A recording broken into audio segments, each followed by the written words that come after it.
নাস উলাইকা মা ইয়াকুলুনা ফি বুতুনিহিম ইল্লান নার। আল্লাহ বলেন পেটে যা দিয়েছে জাহান্নামের আগুন ছাড়া আর কিছু না। এই আয়াত তো আমি বানালাম? বলেন। আপনি যদি এই কথা শোনার পরে যদি আপনাকে শত্রু মনে করেন, আমাকে না, আপনাকে আমি বাঁচার জন্য বললাম। শয়তান আপনাকে দখল করে ফেলেছে, আপনি টের পাচ্ছেন না। আপনি এখন ফিরে আসেন, ঘর যখন কেটে যাবে তখন টের পাবেন। অধ্যাপক মঞ্জু সাহেব এখন যদি বাড়িতে যাওয়ার পরে ওনার স্ত্রী ওনারে গালি দেয়, শুয়োরের বাচ্চা, আর ভালো লাগবে? এক কথা বলে না কেন? ওনার রাগ হবে না? না রাগ হবে মানে না, রাগ হবে না। ওনার যদি জ্ঞান থাকে উনি চিন্তা করবে, আমার শিক্ষিতা বউ, ধার্মিক বউ, ভালো বংশের মেয়ে, কোনদিন আমার মুখের ওপরে চোখ তুলে কথা বলে না, আর আজকে সালাম দেওয়ার পরে আমারে কুকুরের বাচ্চা, শুকুরের বাচ্চা বলে গালি দিচ্ছে। অবশ্যই আমার বউরে ভূতে ধরেছে। কিসে ধরেছে? এরে জিনে ধরেছে, ভূতে ধরেছে, পরিতে ধরেছে। তাছাড়া স্বাভাবিক থাকলে তো আমারে গালি দেওয়ার কথা না। কোরআনের কথা শোনার পরে যার চরিত্রের সাথে মিলে যায়, এখন যদি লোকটা আল্লাহর উপরে রাগ না করে হামজার উপরে রাগ করে, বুঝতে হবে ওর স্বাভাবিক নেই, ওরে শয়তান দখল করে ফেলেছে।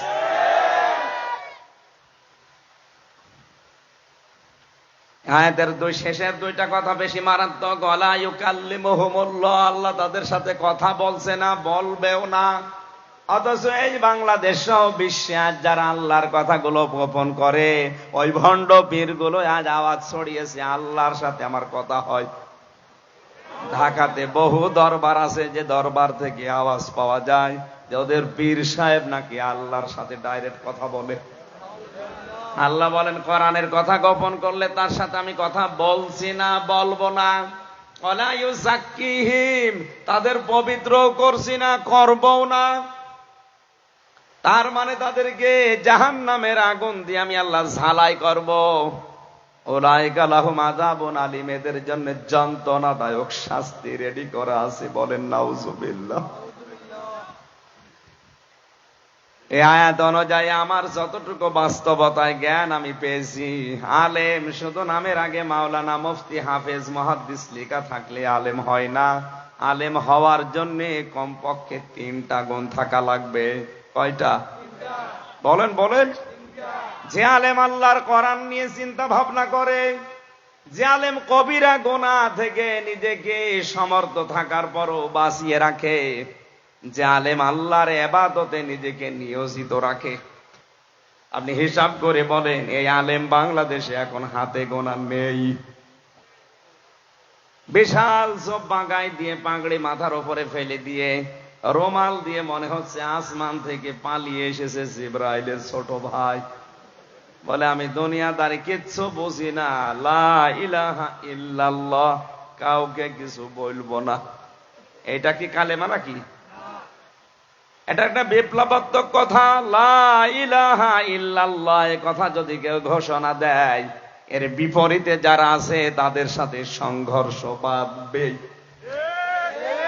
মুহাম্মদ রাসূলুল্লাহ কালেমার দাওয়াত দিয়ে তিনি শত্রু হয়েছিলেন জালেমদের, আর তার দাওয়াত যারা কবুল করেছে তারাও কিন্তু জালেমদের টার্গেট হয়েছিল। আজ আমরা অনেকেই কালেমার দাওয়াত দেই, যাদের কাছে দেয় ওরাও বোঝে না, যে দেয় সেও বোঝে না। আপনি এই সহজ কথাটা কেন মাথায় নিতে পারেন না? বিশ্বনবী মুহাম্মদ রাসূলুল্লাহর মতো ভালো মানুষ এই কালেমার দাওয়াত দিতে গিয়ে তিনি টার্গেট হয়ে গেলেন 82 বার ইহুদিদের। কতবার? আরো জোরে বলেন। আমার তো এই হাদিসের দিকে তাকিয়ে মনে হয় আজ ফিলিস্তিন সহ, আফগানিস্তান সহ এই বিশ্বের যত মুসলমানেরা কালেমা বুঝে পড়ে তাদেরই টার্গেট করে আজ ইহুদিরা। ফিলিস্তিনকে এমনি টার্গেট করে নাই। 82 বার যদি বিশ্ব নবীকে ওরা জীবিত অবস্থায় মেরে ফেলার জন্য টার্গেট নেয়, এমনকি মারা যাওয়ার পরেও তাকে কবর থেকে তুলে নেওয়ার জন্য ষড়যন্ত্র করেছিল। তাহলে আজও বিশ্বে যারা সত্যি নবীর মতো কালেমার কথা বলে, কালেমা পড়ে, তাদেরও বিরুদ্ধে ষড়যন্ত্র ইহুদি আর খ্রিস্টানরা করবে। আমেরিকার সুরটা একটু নরম দেখে অনেকে বিভ্রান্ত হচ্ছে। না, ইহুদি, খ্রিস্টান, বৌদ্ধ, হিন্দু, মাজুসি, শুধু মুসলমান বাদ দিয়ে 4,500 জাতি এখন দুনিয়ায়, সব ওরা এক। কোরআনে কারিমে আল্লাহ পররাষ্ট্রনীতির আয়াত দিয়েছেন, ইয়া আইয়ুহাল্লাযীনা আমানু লা তাত্তাখিযুল ইয়াহুদা ওয়ান নাসারা আউলিয়া বা'দুহুম আউলিয়াউ বা'দ। খুব ভালো করে শোনেন, হয়তো আয়াতটা এভাবে শোনেননি।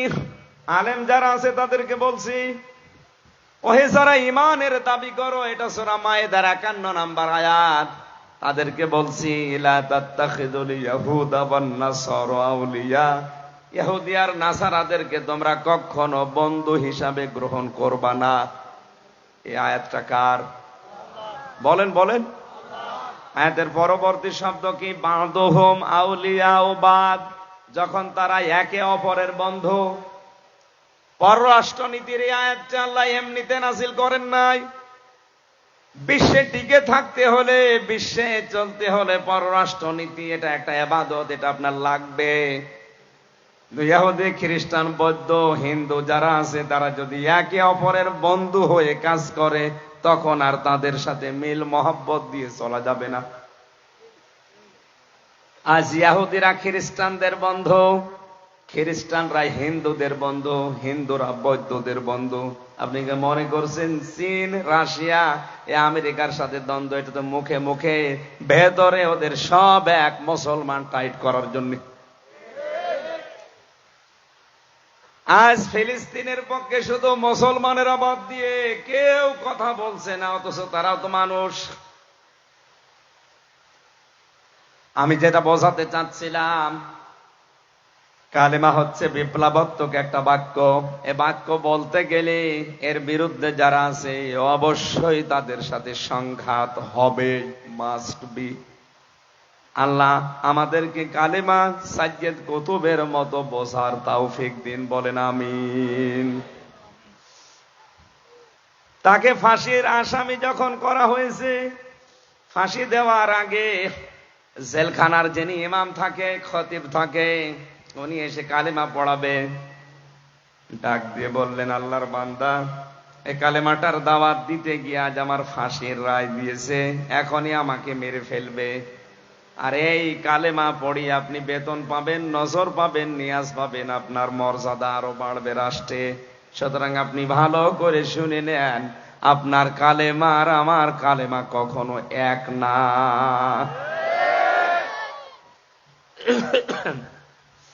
এজন্য আমি শেষে আলেমের মর্যাদা কামনা করি না, আমি আলেমদের মর্যাদা কামনা করি। ওই আলেম, যে আলেমদেরকে ইমাম তাইমিয়া রহমতুল্লাহ আলাইহি জানিয়েছেন 3টা জায়গায় পাওয়া যায়। 1 নম্বরে মাটির নিচে, 2 নম্বরে জিহাদের ময়দানে, 3 নম্বরে জালেমের জেলখানায়। আল্লাহ আলেমদের মর্যাদা তুমি সত্যিই বাড়িয়ে দাও, হাক্কানি আলেমদের, বলেন আমিন। দরুদ আর সালাম পড়ছি আমাদের নবী মুহাম্মদুর রাসূলুল্লাহ সাল্লাল্লাহু আলাইহি ওয়াসাল্লামের প্রতি। আমার আজকের তেলাওয়াতকৃত আয়াত সূরা আলে ইমরানের 14 নম্বর আয়াত। এখানে মহান আল্লাহ আমাদেরকে কিছু জিনিসের প্রতি আকর্ষণ তৈরি করে দিয়েছেন। যেহেতু তাফসীরুল কোরআন মাহফিল লেখা, জোহরের পর থেকে যত মানুষের নাম দেখলাম তাফসীর আকারেই হয়তো তারা কথা বলেছে, মূল কথা আপনারা শুনে ফেলেছেন। আমি তো ছোট মানুষ, যতটুকু পারি আয়াতের উপরে আমার যতটুকু স্টাডি আছে, পড়াশোনা আছে, তাফসীর আকারে আমি বলার চেষ্টা করব ইনশাআল্লাহ। শয়তান যদি আশপাশে থাকে, তাকে যেন আমরা তাড়াতে পারি। শয়তান তাড়ানোর দোয়া আগে পড়েন, আউযু বিল্লাহি মিনাশ শাইতানির রাজিম, বিসমিল্লাহির রহমানির রহিম।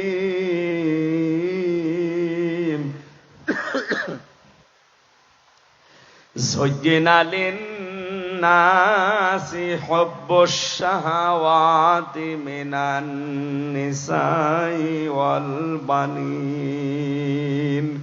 إلى آخر آية। কোন সূরা যেন বললাম? সূরা আলে ইমরান। 200টা আয়াত আছে, মাত্র একটা আয়াত পড়েছি, 14 নম্বর আয়াত। 8টা বিষয় আছে আয়াতে। কয়টা? আল্লাহ পাক বলেন আকর্ষণীয় করিয়ে দিয়েছি, শোভন করে দিয়েছি, মায়া মহাব্বত ভালোবাসা তৈরি করে দিয়েছি 8টা জিনিসের উপরে। দুনিয়ায় 8টা জিনিসের মধ্যে মানুষ দুর্বল, এর দিকে মানুষের ঝোঁক, ভালোবাসা মহাব্বত আকর্ষণ বেশি। চট্টগ্রামবাসী, আপনি এবার নিজের সাথে মিলাবেন আপনার এই 8টা জিনিসের প্রতি ভালোবাসা আছে কিনা। আর আয়াতের শেষ কথা আল্লাহ আমাদের কি জানাতে চেয়েছেন? 1 নম্বরে পৃথিবীর মানুষের ভালোবাসা আকর্ষণ আমি আল্লাহ তৈরি করে দিয়েছি তার স্ত্রীর প্রতি। কার প্রতি? আরো জোরে বলেন। বিশ্বনবী জানিয়েছেন আমার কাছে 3টা জিনিস ভালো লাগে, পছন্দ হয়। 1 নম্বরে সুগন্ধি, 2 নম্বরে নামাজ, আর 3 নম্বরে আমার নিজের স্ত্রী। কার স্ত্রী? এখানে যারা বসে আছি আমাদের কাছে ওই স্ত্রী ভালো লাগে, কিন্তু নিজেরটা বাদ দিয়ে অন্যেরটা। মানে নিজেরটা বাদ দিয়ে অন্যেরটা ভালো লাগে। এই কারণে আজ বাংলাদেশে পরকীয়া প্রেম। আমি আয়াতের তাফসীর পড়তে গিয়ে তাফসীরে হাক্কানিতে পেয়েছি, কেউ যদি পরকীয়া প্রেমে লিপ্ত হয় কমপক্ষে দুনিয়া আখিরাত মিলে তার 6টা ক্ষতি হবে। এখানে যদি থাকেন এই মুহূর্তে আপনার চরিত্র পাল্টাবেন। 1 নম্বরে আপনার চেহারার উজ্জ্বলতা নষ্ট হয়ে যাবে। 2 নম্বরে আপনার জীবনের ইবাদত বন্দেগী কবুল হওয়া বন্ধ হয়ে যাবে। 3 নম্বরে মরণের সময় আপনি বেঈমান হয়ে মারা যাবেন, ঈমান পাবেন না। এই যে এত বড় কঠিন কঠিন কথাগুলো বললাম, এবার আল্লাহকে সাক্ষী রেখে হাত তুলে বলেন তো পরকীয়া প্রেমে লিপ্ত আছেন কারা? হাত তোলেন তো। ও, এই হাদিস বলা আমার মনে হয় এই জেলার জন্য না, এ কুষ্টিয়ার জন্য কার্যকর। আলহামদুলিল্লাহ, যাক ভালো, এই এলাকায় পরকীয়া প্রেম নেই। যদি কেউ এরকম চরিত্রে থাকেন, আপনি কি মনে করেন আমি বুঝি না? নিজের স্ত্রী বাদ দিয়ে অন্যের স্ত্রীর সাথে হোক, অন্যের মেয়ে লোকের সাথে যে লাইন আপনি লাগিয়েছেন, কোন কারণে লাগান বলেন তো? যে মেয়ে লোকের সাথে লাইন করলেন ওর ভেতরে যা আছে আপনার স্ত্রীর ভেতরেও তাই আছে। এই কথা বলেন না কেন? নাকি জিনিসপত্র কম বেশি আছে? না, সব পুরাপুরি ঠিক। হ্যাঁ, এখানে একটু ছোট্ট কথা বলা দরকার। এখানে হাজারো স্বামী বসে আছে, এই কারণে বলছি। মেয়েরা আছে না, সম্মানিতা মা বোনেরা, বাংলাদেশের পুরুষ মানুষের শরীর এমনি চলে না কলকাতা হারবার আর ইন্ডিয়া হারবাল ছাড়া। এই কথা বলছেন না কেন? এদের যে যৌবন, এ তো এমনি চলে না। এরপরও যদি কোন পুরুষ মানুষ আপনারে রেখে লাইন করে, বুঝতে হবে শুধু ওই পুরুষের একা দোষ না, আপনারও কিছু দোষ আছে। আল্লাহর নবী জানিয়েছেন এই পৃথিবীতে যখন স্বামী বাড়িতে আসবে, দুনিয়ায় যত কাজ থাক সব কাজ মেয়েদের জন্য নিষিদ্ধ। স্বামীকে আগে হাসি মুখে সালাম দিয়ে তাকে সময় দেওয়া মেয়েদের জন্য বড় ইবাদত। এইটা পারিবারিক জীবনে না থাকার কারণে স্ত্রীর পক্ষ থেকে রেসপেক্ট, সম্মান এবং আদর্শ হাক যেটা পাওয়া দরকার, অধিকাংশ পরিবারের স্বামী এটা পায় না, এই জন্য লাইন করে। এবারে একটু জোরে বলেন ঠিক। তার মানে বোঝা যাচ্ছে এখানে লাইন মারা লোক আছে।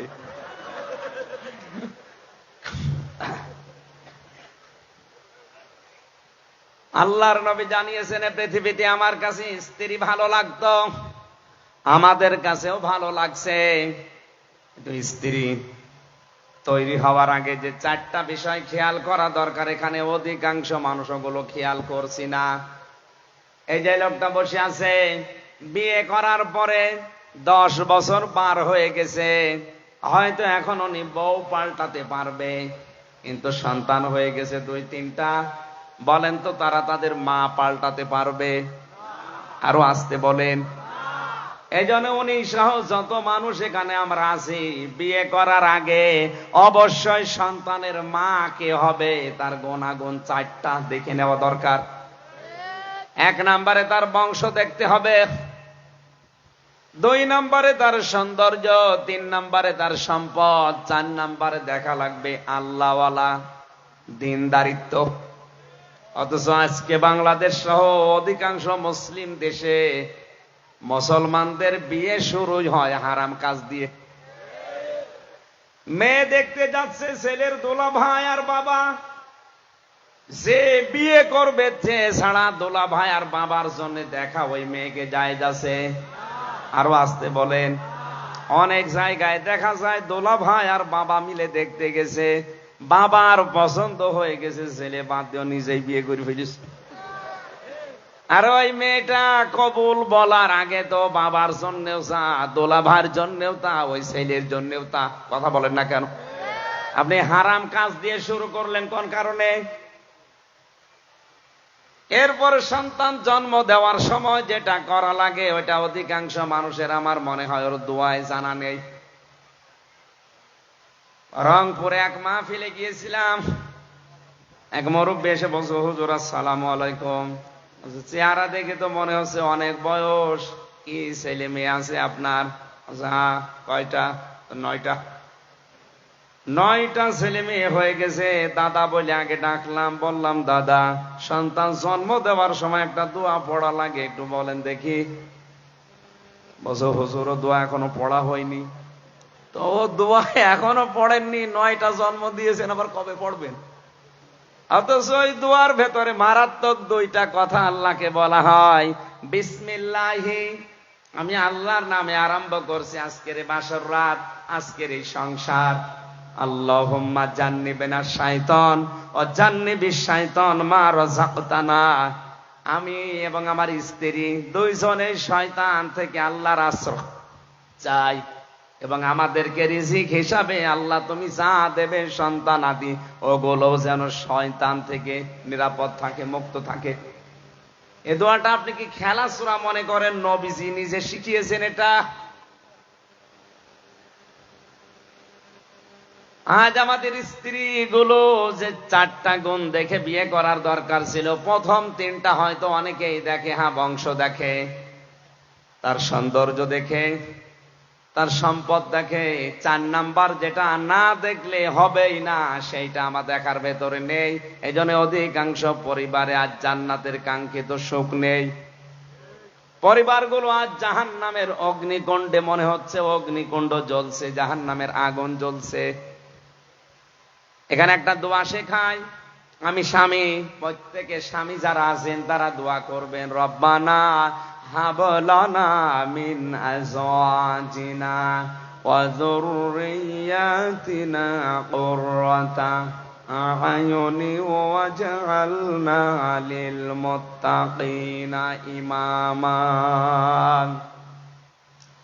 স্ত্রীর প্রতি মহব্বত, ভালোবাসা, আকর্ষণ, এটা আমার আল্লাহ যেহেতু তৈরি করে দিয়েছে, এখান থেকে আপনি 100% মুক্ত থাকতে পারবেন না। কিন্তু সাবধান, এদের পেছনে থাকতে গিয়ে যেন আপনার বিশাল জীবন আখিরাত নষ্ট হয়ে না যায়। এই জন্য তাফসীর মাহফিলের আয়োজন। সূরা মুনাফিকুনের 9 নাম্বার আয়াতে আমার আল্লাহ আমাদেরকে সতর্ক করছেন ভালোবেসে, ইয়া আইয়ুহাল্লাযীনা আমানু লা তুলহিকুম আমওয়ালুকুম ওয়ালা আওলাদুকুম আন যিকরিল্লাহ ওয়া মান ইয়াফআল যালিকা ফাউলাইকা হুমুল খাসিরুন। ওহে যারা ঈমানের দাবি করো, আমি তাফসীরে আয়াতটা পড়তে গিয়ে দেখেছি 89 বার কোরআনে আল্লাহ এই শব্দটা দিয়েছেন। কতবার? মুফাসসির লিখেছেন আল্লাহ পাক যখন এই আয়াত দিয়ে মানুষকে ডাকেন, বিশেষ করে ঈমানদারকে, তখন তার কুদরতি হাত এভাবে উঁচা করে ডাকেন, ইয়া আইয়ুহাল্লাযীনা আমানু, জোরে বলেন সুবহানাল্লাহ। ডাক দেন মায়া দিয়ে, মহব্বত দিয়ে, লা তুলহিকুম আমওয়ালুকুম ওয়ালা আওলাদুকুম, হালাক হয়ে যেও না, গাফেল হয়ে যেও না, উদাসীন হয়ে যেও না, ধ্বংস হয়ে যেও না। তোমাদের সম্পদ আদি আর সন্তান আদির পেছনে পড়ে আমি আল্লাহর জিকির থেকে, এখানে আং জিকিরিল্লাহ আই আন আমরিল্লাহ, আল্লাহর আদেশ থেকে। ওয়া ইয়াফআল যালিকা ফাউলাইকা হুমুল খাসিরুন, কোন মানুষ যদি এ কাজ করে, স্ত্রী, সন্তান, সম্পদ এগুলোর পেছনে পড়ে আমার আল্লাহর আইনগুলো যদি ভুলে যায়, আল্লাহ পাক বলেন ওই লোকটার জীবন ক্ষতিগ্রস্ত। বলেন নাউজুবিল্লাহ।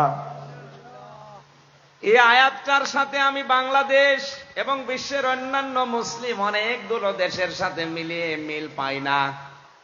আমি রিমান্ডে যখন ছিলাম, আমি নাম নিলাম না, এক হিন্দু অফিসার আমারে, উনি বলছিল আমি মিশন ওমানে ছিলাম, 2 বছর ওখানে আমি ছিলাম, যে হোটেলে খাবার খেতাম, খুব ভালো করে মিলাবেন, 2টা বছর আমি ওই হোটেলে খাবার খাই, ওদের ভাষা আমার আয়ত্ত হয়ে গেছে।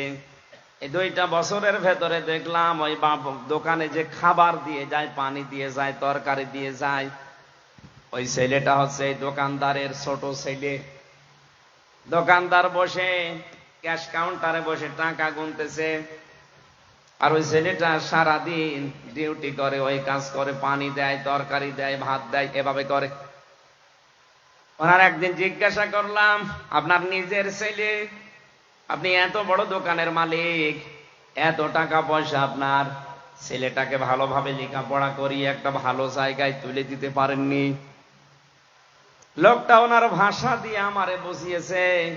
কোরআনের একটা আয়াত পড়ে, সূরা তাগাবুনের 14 নম্বর 15 নম্বর আয়াত, ইয়া আইয়ুহাল্লাযীনা আমানু ইন্না মিন আযওয়াজিকুম ওয়া আওলাদিকুম আদুওয়াল লাকুম ফাহযারুহুম, ইলা আখিরি আয়াত।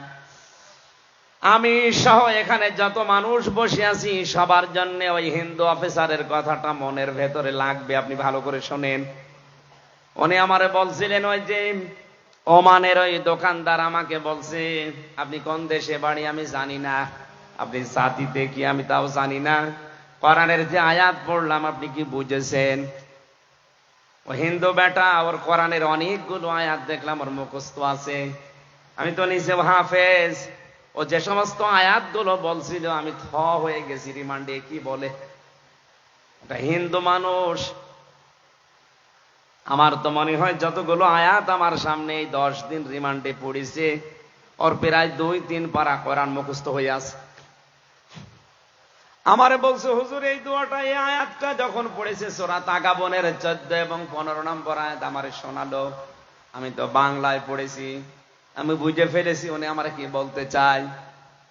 দোকানদার আমাকে বলতে চেয়েছে, হে আল্লাহর বান্দা, আল্লাহ পাক আমাকে কোরআনে কারিমে জানিয়েছে অবশ্যই তোমাদের স্ত্রী, তোমাদের সন্তান তোমাদের মাঝে মাঝে তোমাদের জন্য শত্রু হয়ে দাঁড়াবে, সুতরাং তাদের সম্পর্কে সতর্ক থাকবা। এটা আমার সন্তানের প্রতি আমার কিছু দায়িত্ব আছে।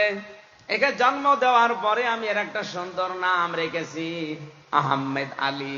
কি নাম? এর নাম রেখেছি আহমেদ আলী। 2 নাম্বার, একে যতটুকু পারি আমি দিনের শিক্ষা দিয়েছি। হ্যাঁ, ইসলাম মানতে গিয়ে যতটুকু দিন জানা লাগে ও জানে। 3 নাম্বারে ওর একটা কর্মজীবন তৈরি করে দেওয়া দরকার, হালাল। আমার যতটুকু সামর্থ্য ছিল আমি তৈরি করে দিয়েছি। তাই বলে তো আমি ওর জন্য ঘুষ দিয়ে বড় জায়গায় চাকরি দিয়ে আমার আখিরাত নষ্ট করতে পারি না। এরকম বাবা দেশে নেই। নিজের সন্তানের যোগ্যতা নেই, এরপরে উপরে টাকা পয়সা দিয়ে এমন জায়গায় বসিয়েছে, টাকা দিয়ে, ঘুষ দিয়ে। আমি বেশি বলে ফেললাম?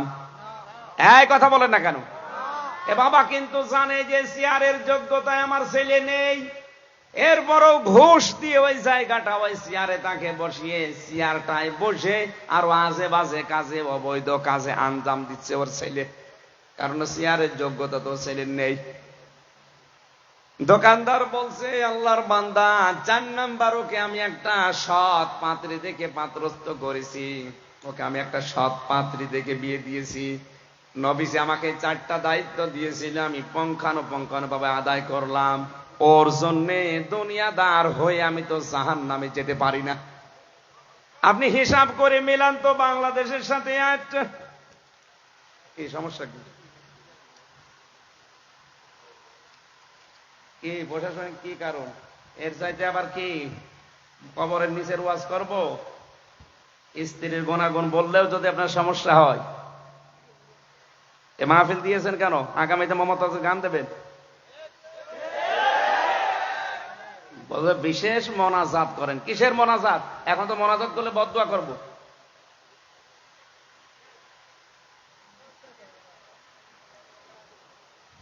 খেলা করার জন্য। সম্মানিত ভাইরা, আমরা যে 8টা গুণ বলার জন্য বসেছিলাম, আমি তাফসীর আকারে এই কথা বলছিলাম ইবনে কাসির থেকে, নাকি বানিয়ে বানিয়ে বলছি? অন্যান্য দেশের মুসলিমদের সন্তানাদি আর স্ত্রীর প্রতি যে দায়িত্ব কোরআন দিয়ে তারা যেভাবে বুঝেছে, আমাদের ওইভাবে বোঝা সম্ভব হচ্ছে না। আমরা আকর্ষণীয় মনে করে তাদের কারণে আজ আখিরাত ধ্বংস করে ফেলছি। আল্লাহ আমাদেরকে সূরা আলে ইমরানের 14 নম্বর আয়াতটা বোঝার তৌফিক দিন না। আমরা প্রশাসন এবং আইনের প্রতি শ্রদ্ধাশীল, দেশে যারা দায়িত্বে আছে তাদের প্রতি শ্রদ্ধাশীল। এর জন্য কি কি কি কারণে আপনি বন্ধ করে দিলেন আমি জানি না। আমি তো আর আবু জেহেল দেখি নাই। আমার তো মনে হয় কোরআনে কারিমের এই হেদায়েতমূলক কথাগুলো যারা বলতে দেয় না, আবু জেহেল যদি দেখতে চান ওই মানুষগুলোকে দেখে নেবেন। এরা মারা গেলে এদের জানাজা দেওয়া, কবরে দেওয়া বেকার হবে। আল্লাহুম্মা আমিন। রব্বানা যালামনা আনফুসানা ওয়া ইল্লাম তাগফির লানা ওয়া তারহামনা লানাকুনান্না মিনাল খাসিরিন। রব্বুল আলামিন, বড় আশা নিয়ে কোরআনে কারীম প্রচার করার জন্য সেই কুষ্টিয়া থেকে চট্টগ্রাম পর্যন্ত এসেছিলাম। তাফসীর আকারে তাফসীরুল কোরআন মাহফিলে এই কথা বলার চেষ্টা চালাচ্ছিলাম। যতটুকুই বলেছি আমাদেরকে তুমি মেনে চলার তৌফিক দাও। আমিন। এ মাহফিলের আজ